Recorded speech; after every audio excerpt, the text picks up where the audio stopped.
We begin our episode by introducing him. He is the author of the bestseller, Living to 120, The Truths No One Wants to Tell You, Adriano Panzironi. Good evening,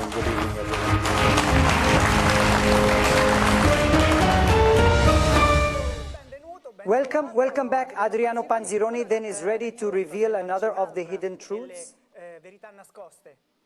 Sure enough, tonight we are going to find out the truth about one of the worst diseases that we have in the modern age, and that even kills over 200,000 people every year in Italy. Because today we are talking, as you anticipated, about cardiovascular diseases. In this regard, I would see this video so we can start our episode. Let's see it.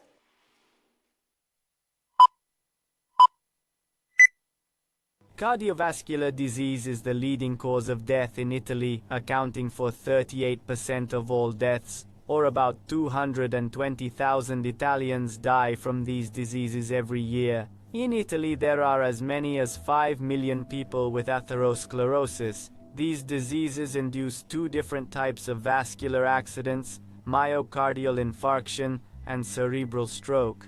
As many as 200,000 myocardial infarctions occur each year, and in 50% of cases, people arrive at the hospital already dead. 60% of those who survive the first heart attack return to the hospital for a subsequent stroke, and 1 in 5 will die within the first year after the first event. As for stroke, there are 200,000 cases each year, 20% of which induce death within 6 months, while severe deficits are reported in the other cases. Only 10% of people who suffer a stroke report no permanent damage. Panzironi, cardiovascular diseases are the leading cause of death in Italians. Yes, certainly. This is what the statistics have been telling us, unfortunately, for many years.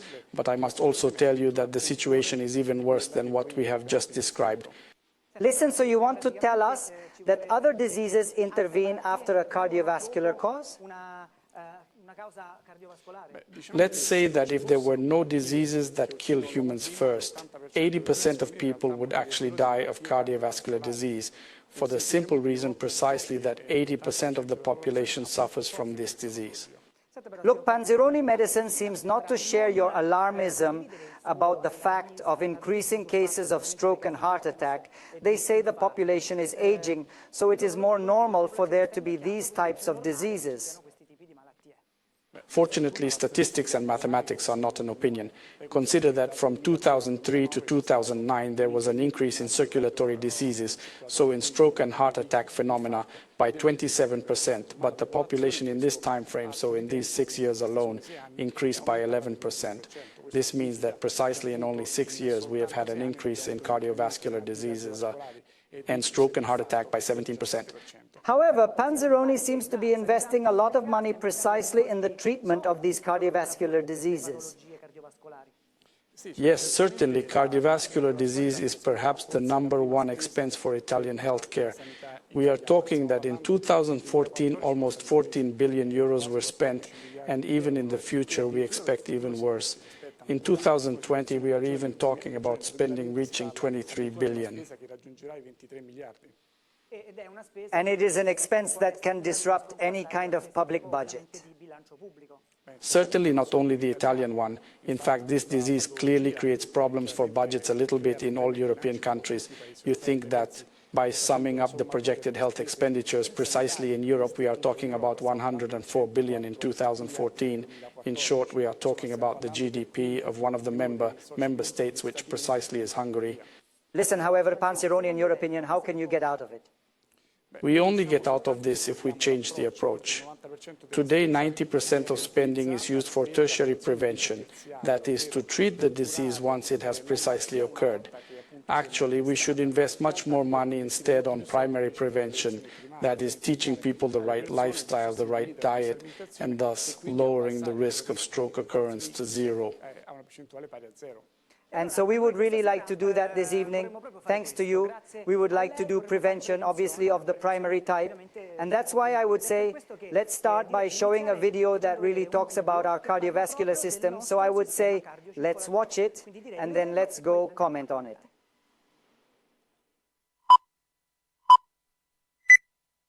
Each of our cells needs nutrients such as oxygen, fats, sugars, and vitamins, but also to eliminate the carbon dioxide produced. For this purpose, we have a nutrient distribution system that is precisely called the cardiovascular system. Each individual cell is reached by a hair-sized capillary that connects with larger caliber vessels, which in turn are grafted with the large arteries. The circulatory system is divided into the arterial and venous. The arterial one begins at the pulmonary arteries, where oxygen-rich blood reaches the heart, is pumped through the larger arteries, then through the medium caliber arteries, and finally to the arterioles and capillaries. Having yielded oxygen to the cells and charged with carbon dioxide, the blood passes through the venules, then to the medium caliber veins, and finally, via the large vein, back to the heart, to be pumped back to the lungs. In total, the circulatory system is 100,000 kilometers long and sees about 8,000 liters of blood a day pass through, propelled by the heart, which contracts 100,000 times a day. Mr. Panzironi is really amazing. I was amazed our circulatory system is 100,000 kilometers long. Yes, it is an extraordinary work that cannot be remotely compared to any engineering work of man. And think that every cell is reached by a capillary in perfect balance. Really, there is always wonder when one hears descriptions of our bodies and nature in general. As you say, our body is perfect. However, why is it affected by cardiovascular disease? Well, that is the question we should ask ourselves. How do we even destroy a perfect body to such an extent that precisely this pathology, that is atherosclerotic pathology, happens? So we really should ask the question, what are we doing wrong in our diet and lifestyle? Which medicine does not do instead? Far from it, medicine is concerned with finding new drugs or maybe surgeries that are more effective. Here, Panzironi, then what consideration we should come to? Well, a reasonable consideration, which is that our lifestyle and diet are at the root of the occurrence of atherosclerotic diseases. Then, Panzironi, I would say let's start, because we will have so many things to say during this episode of ours. Let's just start with heart attack. Then we have our Dr. Maria Immaculate Costanzo talking about this type of disease. Let's see.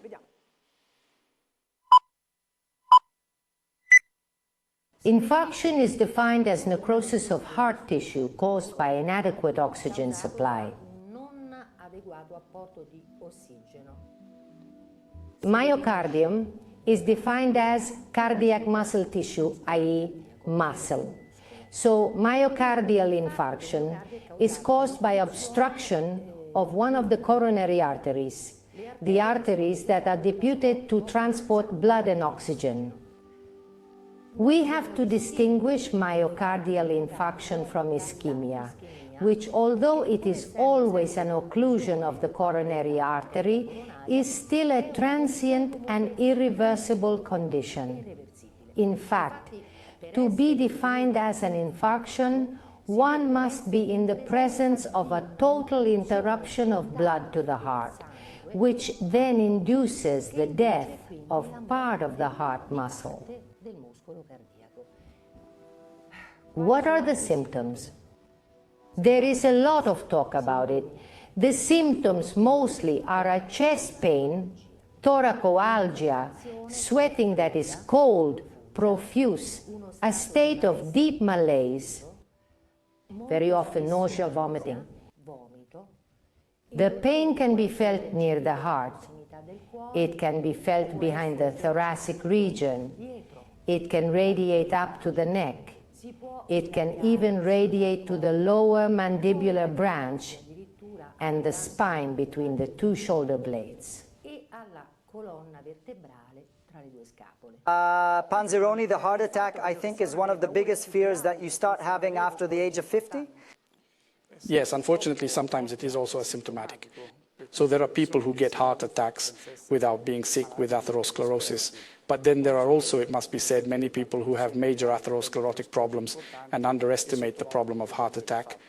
However, as far as we understand, there are more sick people, more cases of heart attack, however, less people die and still have so more hope of pursuing treatment after escaping the first event. Well, certainly the credit for that has to be given to official medicine, which has somehow managed to organize itself. So today we have emergency rooms that are much more efficient than before. We have more efficient medicines. But it must also be said, though, that all these people who are saved are going to swell an army of chronically ill people. Well, actually, yes, those who are saved will still have to do then lifelong therapy. Well, I instead imagine a world where a person who has been given a second chance at life instead decides to change his or her diet and lifestyle so as not to relapse into precisely another cardiovascular event instead of letting, shall we say, official medicine treat him or her, which only prolongs that person's life for a few years, but still always with this sword of Damocles of heart attack. Listen, Mr. Panzironi, do you think those who have already suffered a heart attack can think of a road to health to prevent this event from happening again? Well, medicine has now identified that there are pathological states that induce the occurrence of stroke and heart attack. So it is clear that if we keep these metabolic changes under control, we can reduce the risk of stroke to zero. And this should perhaps be our priority. At this point, I would say let's also show Mr. Panzironi a video on the causes of heart attack. So we're going to find out what are the real causes of heart attack. Let's go watch it. And then, of course, comment on it here. The people most considered to be at high risk for heart attack are those who are found to have related conditions, such as atheroma formation, the presence of altered blood pressure, and an altered blood clotting status. In fact, heart attack prevention drug therapies involve the administration of drugs precisely to counteract these three metabolic dysfunctions, from statins to reduce cholesterol, ACE inhibitor drugs and diuretics to reduce blood pressure, and anticoagulative drugs to make the blood more fluid. These therapies seek to prevent rupture of atheromas from occurring, and some of these go on to plug downstream coronary arteries or narrowing of the vascular lumen. In addition, injury to the endothelium can cause platelet aggregation and induce vessel closure. Inoltre, lesioni all'endotelio possono causare aggregazione piastrinica ed indurre la chiusura del vaso. Then, Mr. Panzironi, by counteracting these three metabolic functions, we would obviously be able to prevent heart attack.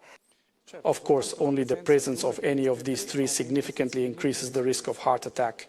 If then instead we even have the co-presence of all three, well, then we can no longer speak of risk but of certainty. The only uncertainty will be when the heart attack happens. Here, pharmacology, of course, is always discovering new molecules to keep these dysfunctions at bay. Do you think these are useful things to combat the risk of heart attack? Well, it has to be admitted that these drugs are to be considered lifesavers. If we imagine today, overnight, that these drugs were no longer available, well, we would have millions of deaths in a very few months.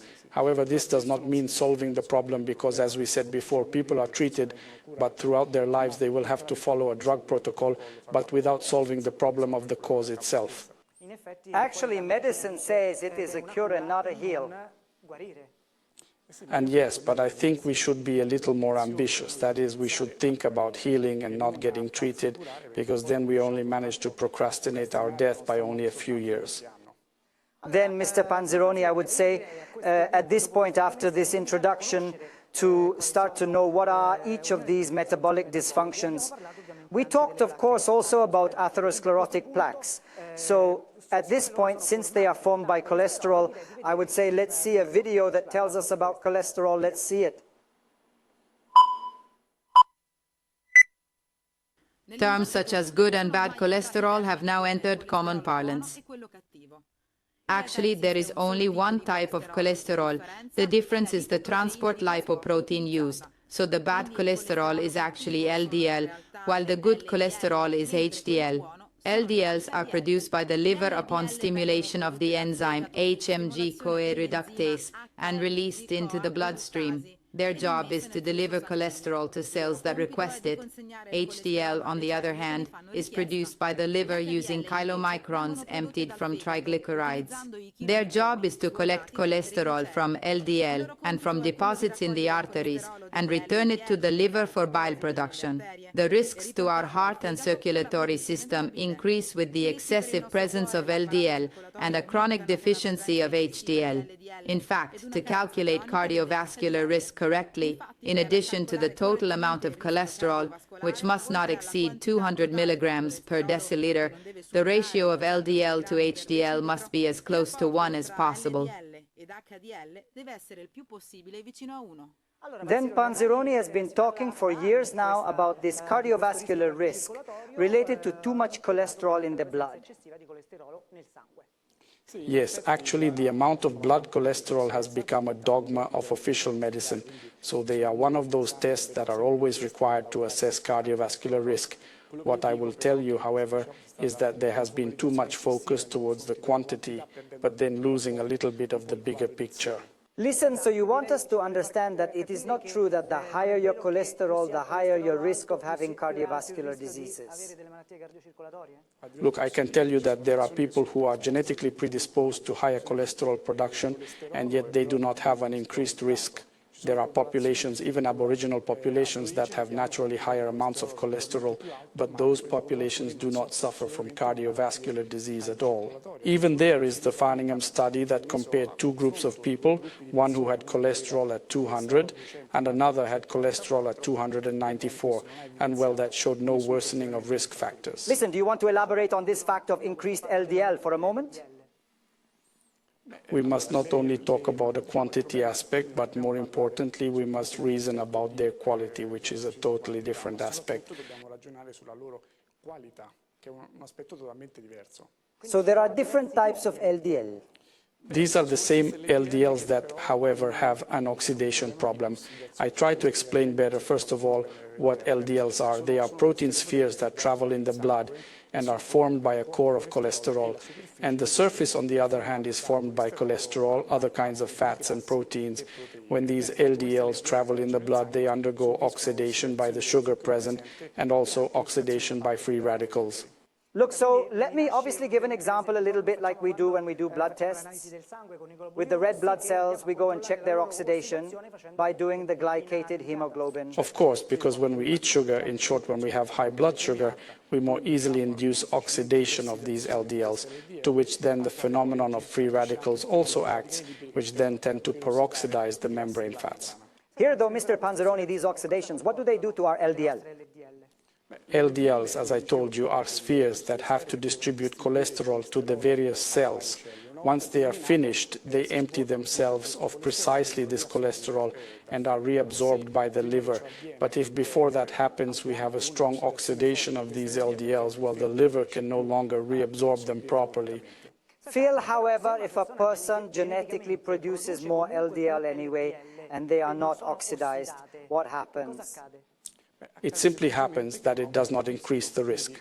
So more than anything else, physicians should reduce what are the examination requests for total cholesterol or LDL and instead prescribe a different examination, which is that of the determination of the mean diameter precisely of LDL, an exam that is obviously never proposed by the medical class.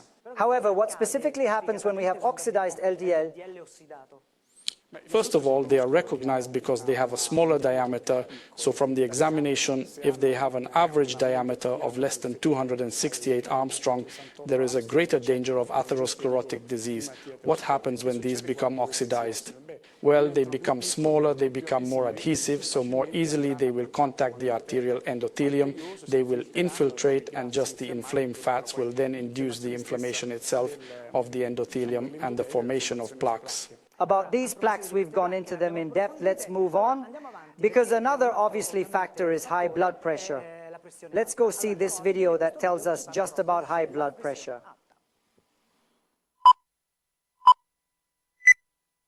High blood pressure is considered a very important contributor to the occurrence of heart attack. In fact, it is precisely excessive blood pressure that can induce rupture of atheromas and cause coronary arteries to close and induce infarction. Increased blood pressure is caused by two distinct phenomena: increased fluid in the blood circuit and excessive contraction of the arteries. Increased fluid in the blood circuit can be induced by excessive production of aldosterone, a hormone that through the kidneys retains salt and induces the phenomenon of water retention. Excessive contraction can be induced by arterial stiffness caused by atherosclerotic disease or by elevated cortisol production.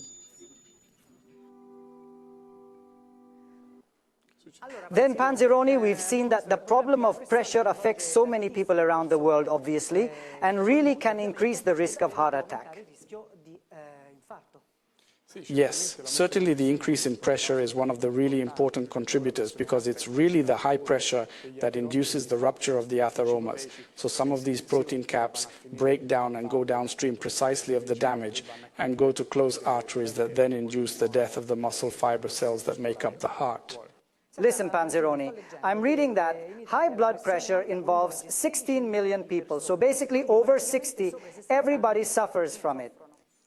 Yes, the problem, however, is that those who suffer from high blood pressure do not notice it. In fact, they are better off because high blood pressure gives well-being, and therefore only 1 in 4 people are diagnosed and may even pose the idea of either getting treatment or changing their diet. Unfortunately, not knowing it, instead, they are at high risk of heart attack, even though they do not know their condition. Here, but then what is the main reason that causes the increase in pressure?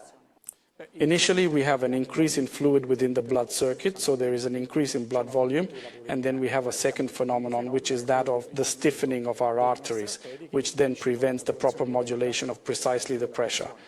Here among the most commonly used drugs are ACE inhibitors and of course diuretics. Of course, diuretics serve precisely from the word to eliminate excess fluid in the bloodstream. The ACE inhibitors, on the other hand, prevent the transformation of angiotensin from 1 to 2, which then is the active form that works and stimulates aldosterone to retain salt, then with salt the water, then induce water retention and increase blood volume, and then also to push more vasoconstriction of arterial venous vessels. Look, I'm reading all the time. Because medicine has obviously discovered various molecules to be able to solve the problem of high blood pressure. However, still today it has not identified the causes of hypertension called primitive hypertension, which affects, I read, 95% of cases. That is, it believes that there are predisposing factors but not a triggering cause. I have to tell you that it is actually unbelievable, and official medicine says this, which is that even today the causes have not been determined. What I say instead, maybe it will sound strange to those who listen to us from home, but it would be enough to reopen those books that they studied many years ago, and the truth is written there really in very clear letters, and the truth is that what we eat acts on our blood pressure. So you want to tell us that the truth is there for all doctors to see, but they can't see it? Look, I don't know what to tell you. If you open up a biology book, you will see that insulin is a hormone that stimulates aldosterone, and aldosterone then retains salt, and with salt we have water. We have the problem of water retention, and then the increase in blood volume. Well, it's very simple, because water retention obviously makes people retain fluids, and therefore is able to increase our blood volume.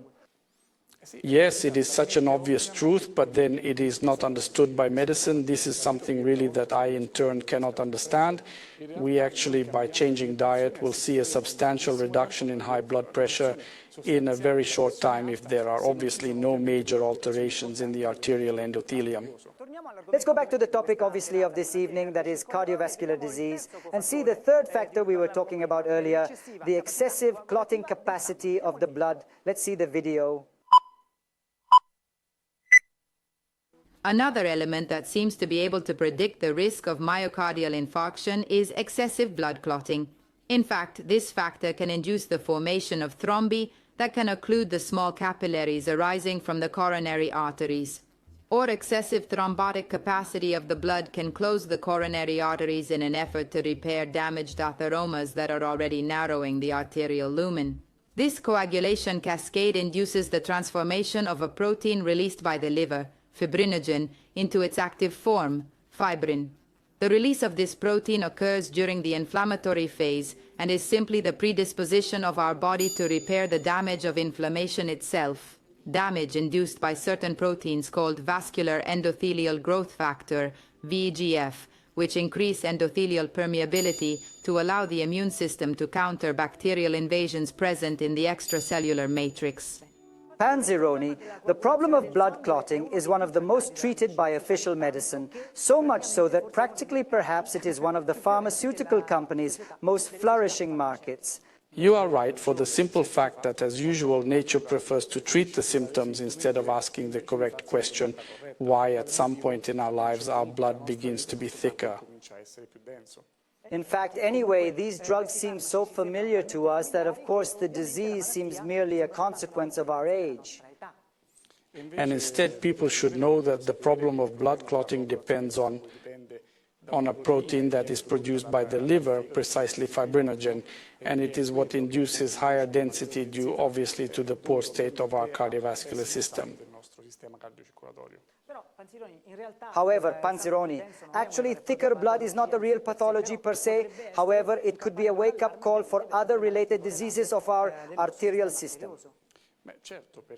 Well, of course, because this deterioration of our blood is essentially due to an inflammatory factor in our endothelium. Listen, well, this can you tell us induces a the little bit activation about this precisely of pathology that makes fibrinogen, our which then blood has to thicker? serve the repair of the same. Ci può parlare un attimino di questa patologia che rende il nostro sangue più denso? So atherosclerosis is a pathology that tends, let's say so, to ruin what is the inner surface, let's say, of our arteries. And this obviously induces a hyperactivation of the systems, let's say so, of restructuring of this endothelium. And so we have, precisely as I was saying, the production of fibrinogen. Of fibrinogen by the liver, though, let us understand a little bit. So it's really the presence of this inflammation that increases this production, obviously. Certainly, because we in inflammation have the need to migrate, let's say, so the cells of our immune system from the circulatory system to the matrix. So there are real defenestrations that create precisely the passage for these cells of the immune system. But once the inflammation is over, we have to close again these accesses that we have created. Then you obviously told us about inflammation of the arterial endothelium. Our editorial staff has prepared a video to obviously better explain to all our viewers what it is. Let's see it together.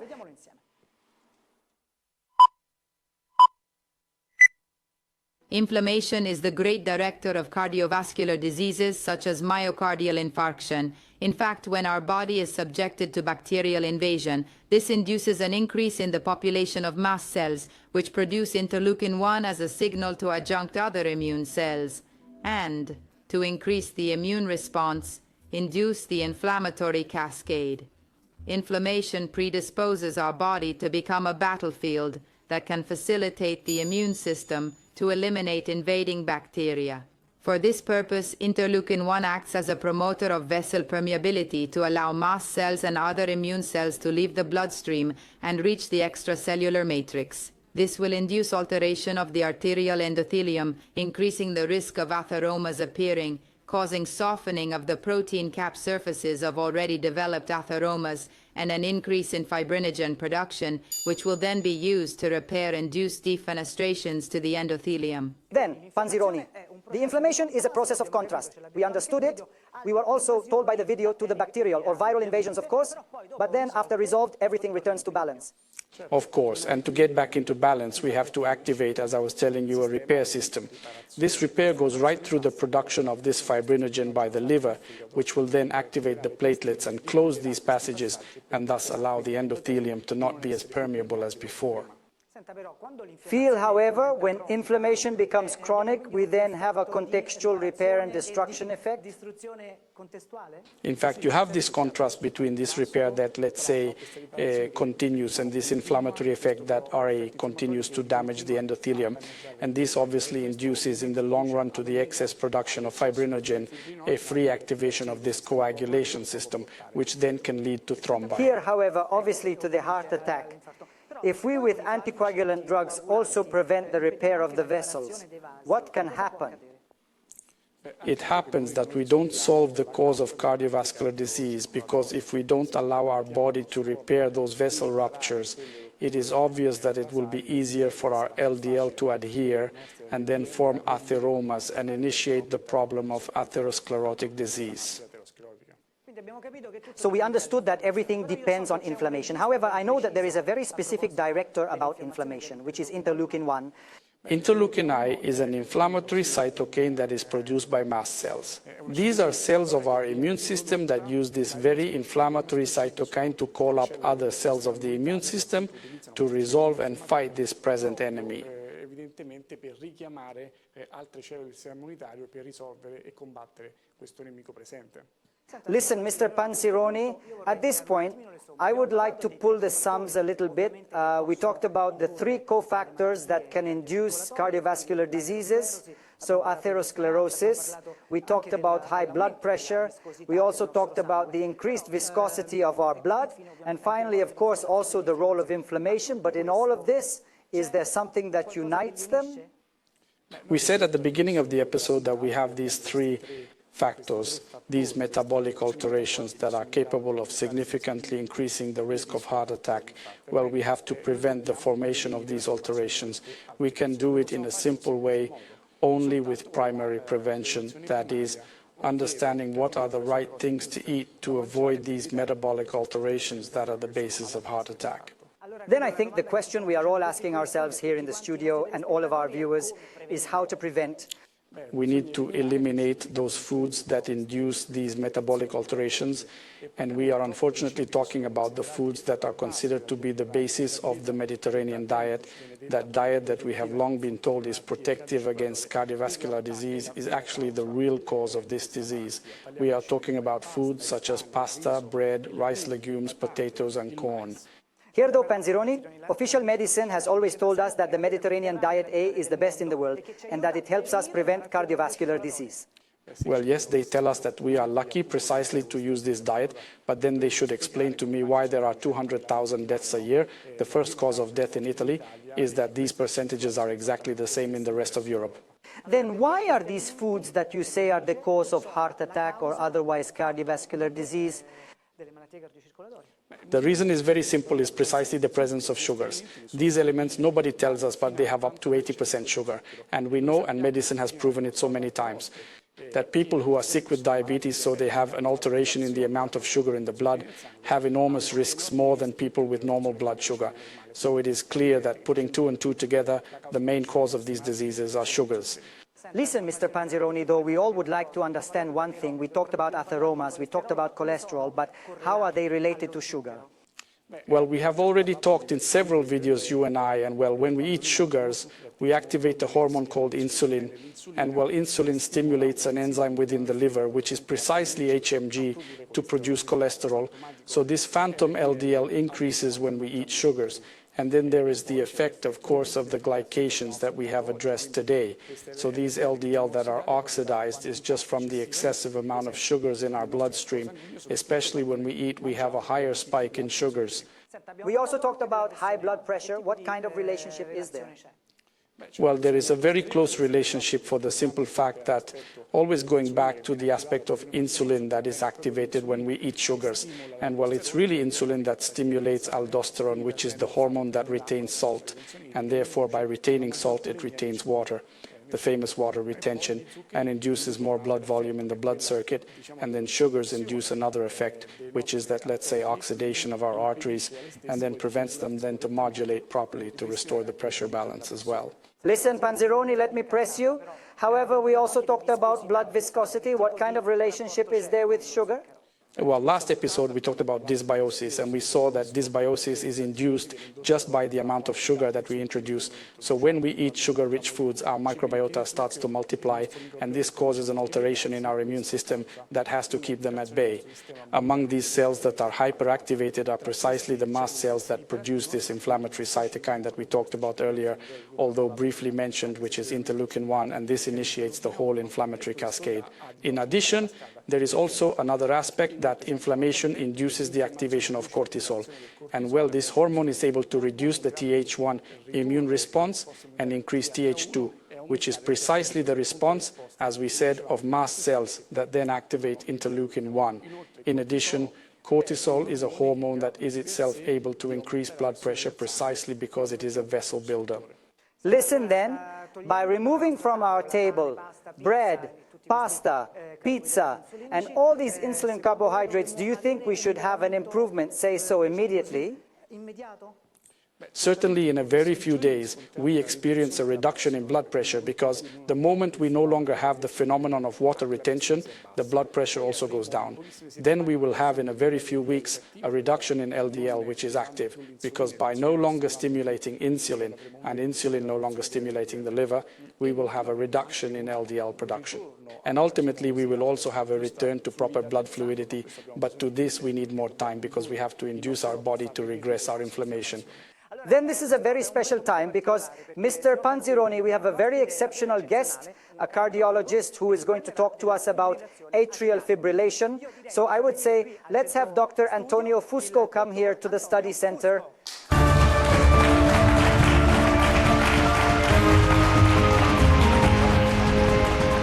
Good evening and welcome. Please take a seat. So, Dr. Fusco is a specialist in cardiology, deals mainly with arrhythmology and electrostimulation, performs pacemaker implants, defibrillators, and ablations of arrhythmias, also deals with cardiovascular prevention, and together with Dr. Giampaolo Fraccaroli, who we also have here in the studio, he's the gentleman with the glasses and the gray shirt, has founded a center on the study of cellular inflammation. So I'm not going to let you talk, we'll start doing that later. I want to immediately show you a video that just talks about atrial fibrillation, and then of course we comment on it with you, who is an expert on this, a cardiologist. So in short, you should know more than me. Let's see it.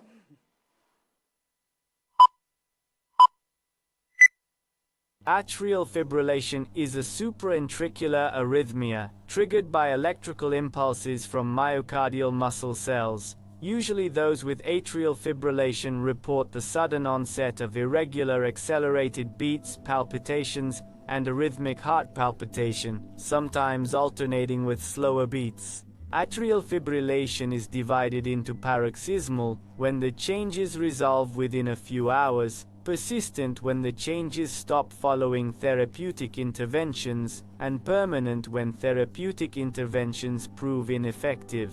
Atrial fibrillation affects about 10% of people over the age of 65 and affects men more than women. Atrial fibrillation significantly increases the risk of death from cardiovascular causes, as well as the risk of thromboembolism, which in 50% of events gives permanent neurological outcomes. In addition, repeated microembolisms can lead to dementia or diseases such as Alzheimer's. Dr. Fusco, I ask you a question right away. Medically, can you explain to us what is atrial fibrillation? Of course, look, atrial fibrillation is an arrhythmia that is, let me say, disordered. Disordered because arrhythmias in general are ordered. The ordered ones follow very precise pathways, so much so that arrhythmology, which is a branch of cardiology, has managed over time to study them and implement effective therapeutic strategies. Atrial fibrillation, on the other hand, is, as I mentioned earlier, chaotic, disordered. It causes the atrium and the atria, so the upper part of the heart, to no longer be able to contract, and so they fibrillate or are stopped. That's where the name atrial fibrillation comes from. There is a departure of this fibrillation. We call them in the jargon the triggers. They are structures that carry oxygenated blood from the lungs to the heart. Within these pulmonary veins, before their outlet in the left atrium, these cells create trains. Train impulses that invest the left atrium and then the poor atrium, which had its frequency at least at 60 to 80 beats per minute, invested by this train of impulses, begins to fibrillate. I understood, however, in the video it was specified that there are 3 types of fibrillation. Between these 3 types, is there structurally a difference? Yes, then generally, persistent atrial fibrillation should have tissue that is still not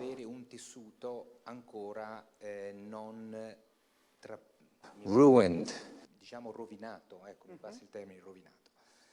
So this train of pulses comes into the left atrium. The atrium fibrillates, but then it has a chance to restore sinus rhythm.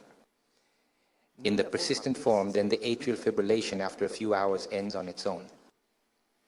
In the persistent form, on the other hand, the patient needs to go to the hospital, then with an IV or electrical cardioversion to restore sinus rhythm. Why this? Because the tissue is no longer as normal, but is a more damaged, more fibrotic tissue, so atrial fibrillation finds a terrain that accommodates the perpetuation of fibrillation.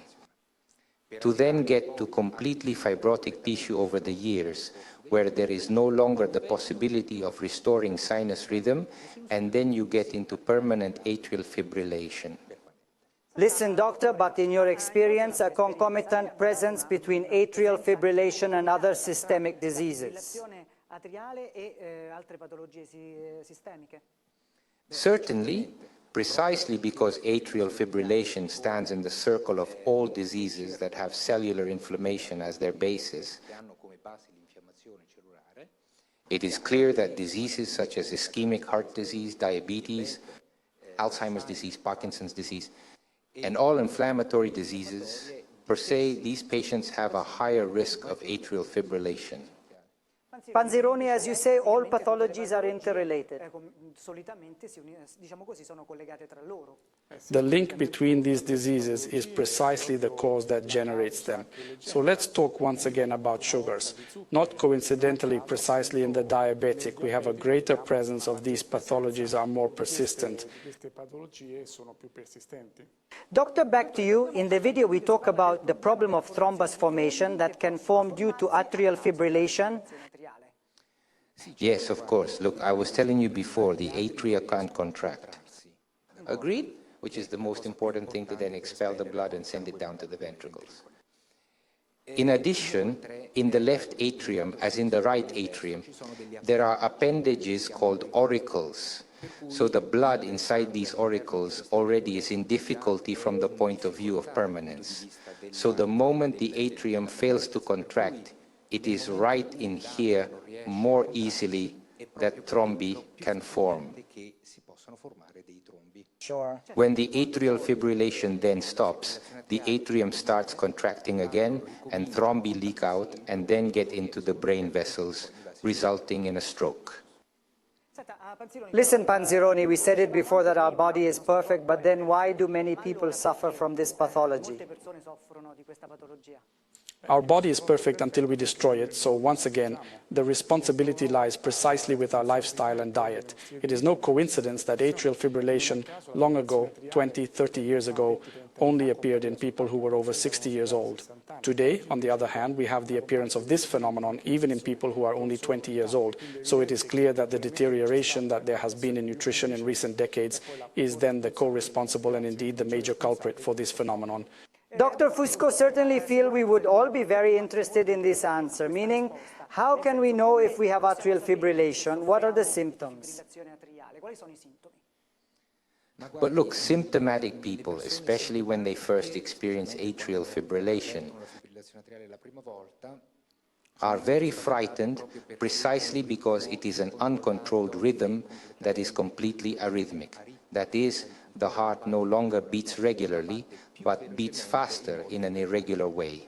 So the symptomatology is much more pronounced. Listen, Dr. Fusco, would you like to tell us about the fact that you said in symptomatic people? So does that mean that there are some people who, even though they suffer from this pathology, do not have symptoms? Of course, there are also asymptomatic patients, and for us they are the biggest problem because the asymptomatic patient does not feel the presence of atrial fibrillation more easily can go into stroke. So much so that we often find in people who have had brain damage that they are then actually in atrial fibrillation.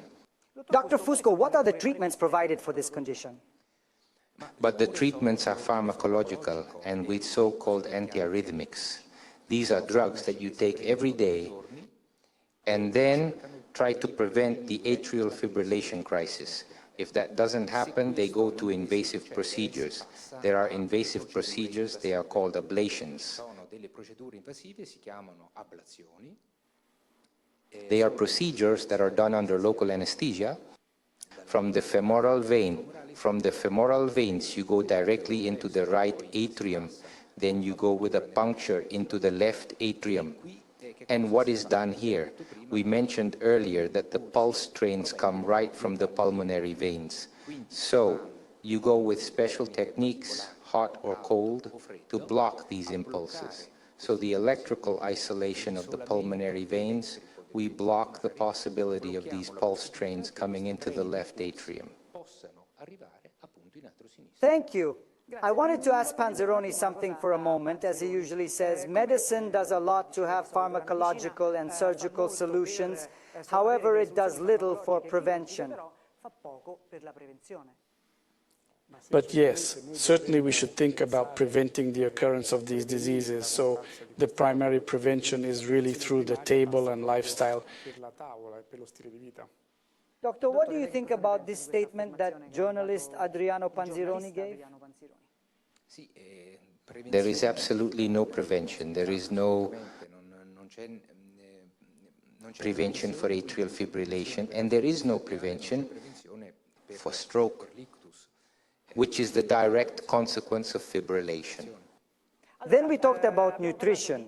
So with Adriano Panzironi, our editorial staff made a video to show what kind of relationship there is between atrial fibrillation and sugar. I would like to show it to you so then we can comment on it. Let's see it together.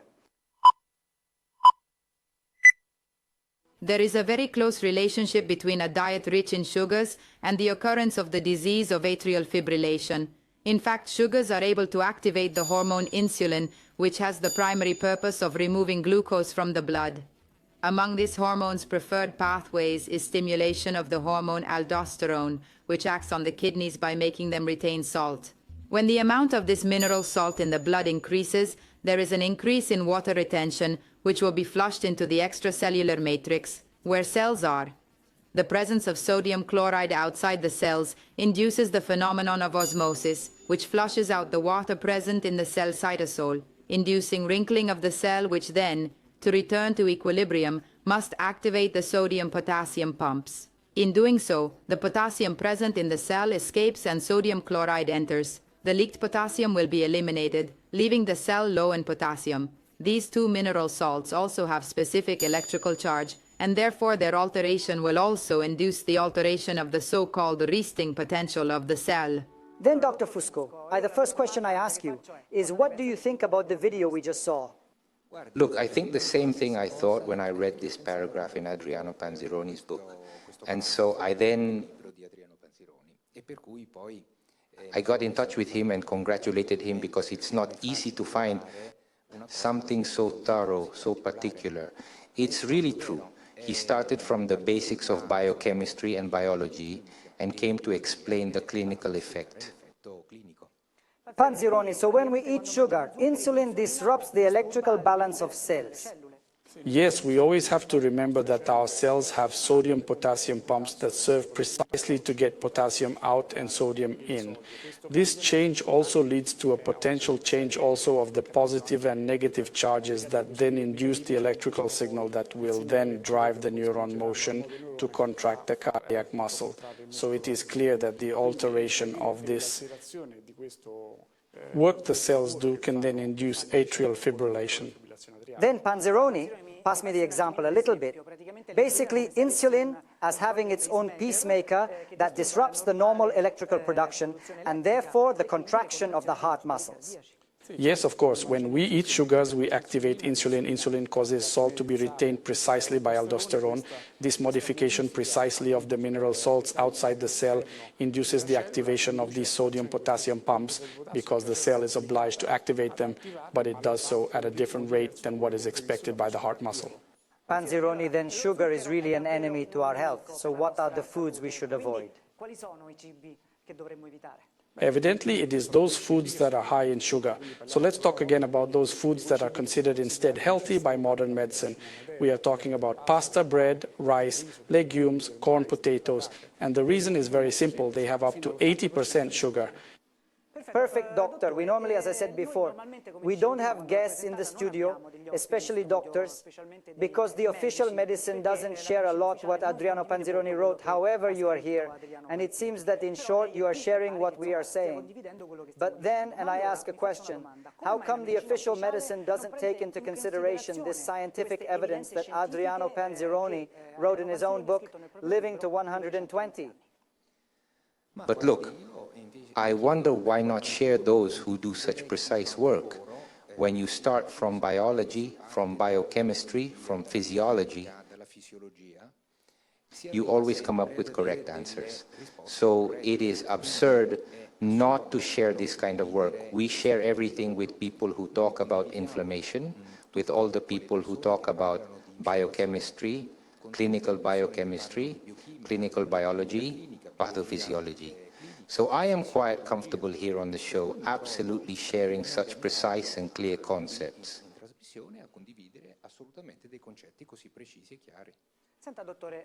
Listen, doctor, Panzironi has told us several times that sugars cause inflammation of tissues and therefore are the cause of all modern diseases. In arterial inflammation, the so-called permanent one, according to obviously your experience, is there this inflammation factor?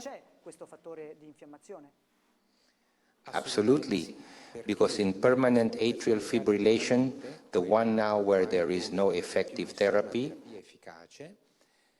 we are faced with a completely fibrotic atrium. But what is fibrosis? Fibrosis is the rehashing, which has been there over many years, of inflammation. That is, inflammation slowly, continually rehashing all the tissues of the heart, all the tissues of the body, including that of the heart, leads precisely to fibrotic phenomena. When these fibrotic phenomena become excessive, we arrive at a condition, as far as the heart is concerned, of permanence. Listen, Panzironi, you teach us that we should eat meat, fish, vegetables, and little fruit instead. As far as active ingredients and nutraceuticals, according to you, can you do prevention? You know, I'm very much on board with supplementation. Well, certainly there are some amazing substances such as vitamin C, which besides reducing inflammation also increases blood fluidity. We have vitamin D, which allows us to regulate cortisol, which we've seen is a big problem for cardiovascular disease. We also have cortisol inhibitors that you can take during the day, such as Tribus terrestris rhodiola rose, Sisandra, and then there are certainly omega-3s, because omega-3s represent those molecules that are essential for the cell to prevent it from producing too many inflammatory prostaglandins or the defined bad eicosanoids. Dr. Fusco, based obviously on your clinical experience, Mr. Panzironi mentioned omega-3s. In your opinion, can these omega-3s be used? Well, I don't say that. Biology and biochemistry usually says that. We know that omega-3 fatty acids at the level of the cell membrane manage sodium channels. So when omega-3 fatty acids are lacking, when these omega-3 fatty acids are lacking, there is a hyperexcitability of the cell because it decreases sodium conductance. So it is clear that omega-3 deficiency per se is arrhythmogenic. Listen, I'm reading, obviously in your file, that you managed to cure a patient by making her change her diet. So making her follow a Life 120 diet, let's call it that, based on meat, fish, vegetables, and little fruit. How did you manage to do that? But look, it happened more than once that patients with paroxysmal atrial fibrillation seizures changed their diet, that is, they no longer ate sugar-rich foods and no longer had any kind of problem. Two patients, inversely on the other hand, by eating pizza, then had this kind of problem again for 1 or 2 times. Here, in the first part of our broadcast, I think you saw it, we talked about the factor the amount of LDL in the blood that is not a factor for, let's say, being at cardiovascular risk. What do you think? Essere a rischio di cardiovascolare. Lei che cosa ne pensa? Well, this is absolutely true. LDL, like cholesterol, are numbers that tell us nothing. Total cholesterol is a cauldron within which there are so many things, and you have to figure out whether there are good things or bad things. So is LDL. We have to figure out whether there is good LDL or bad LDL. So the test numbers tell us very, very little, both in prevention and when a patient comes in with a heart attack. 50% of patients who come in with heart attacks have absolutely normal lipid balance. That already tells us a lot. As chance would have it, one of the last patients who was hospitalized had precisely very normal cholesterol, very normal LDL, had instead very high C-reactive protein, so definitely striking inflammation. Then Dr. Fusco, I thank you for your valuable contribution. I thank him, Adriano Panzironi.